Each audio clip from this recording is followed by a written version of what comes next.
In the same way that Kylo Ren's ultra-high-waisted pants will never catch on as the next hot fashion trend, it's an undeniable fact that not everyone loves Star Wars: The Last Jedi. When the film launched in theaters in December 2017, audiences were more divided than Darth Maul. Now, as we're nearing the one-year anniversary of the Rian Johnson-directed flick, an old complaint about The Last Jedi has resurfaced. But it's not just any old gripe. It's one that regards a plot hole that one YouTuber claims, quote, broke Star Wars forever. The scene in question is the one in which Vice Admiral Amilyn Holdo does something no character has ever attempted to do in the history of Star Wars.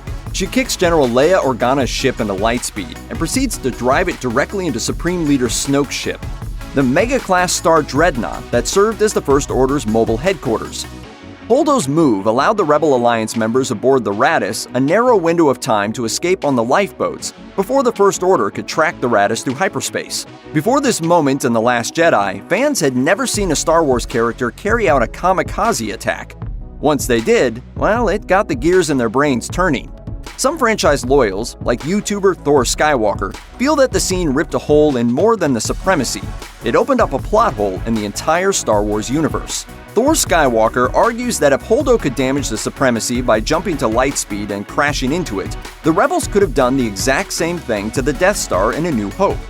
He further claims that the so-called Holdo maneuver renders the Rebel Alliance's attack on the Death Star somewhat ineffective, since it could have easily created a battle station that could implement the same tactic Holdo used, one that also has, quote, the ability to send or launch massive objects into hyperspace at planets or whatever else it might want to destroy. In his argument, he stated, why doesn't Holdo just put some droids on some transport ships and have them jumping into hyperspace at the First Order fleet? She apparently knew such an action would work, so it doesn't make sense why she waited so long to employ it. You can then go back to any battle in Star Wars history and wonder why the Holdo maneuver wasn't used. The Last Jedi seems to be the most reckless in terms of what it lets into the canon.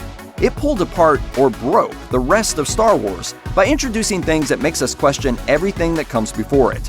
We can certainly see where these arguments are coming from. In A New Hope, the Rebels probably could have done what Holdo did in The Last Jedi. But would it have made the movie better? Nope. Then man your ships, and may the Force be with you.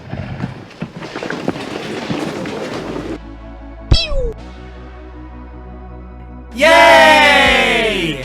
While Holdo's attack does signify a bit of a logic question in the Star Wars universe, to call it a franchise-breaking plot hole is a little much.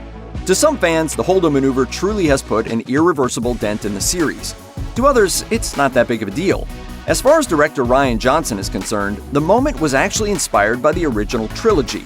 He explained to the Empire Film podcast, Ever since Han is talking about how if you don't get the calculations right, you could go through, I've always wanted to see what that would look like. Conflicting opinions about whether or not The Last Jedi broke Star Wars aside, writer-director J.J. Abrams could still keep the franchise afloat with Episode 9, set for release on December 20th, 2019.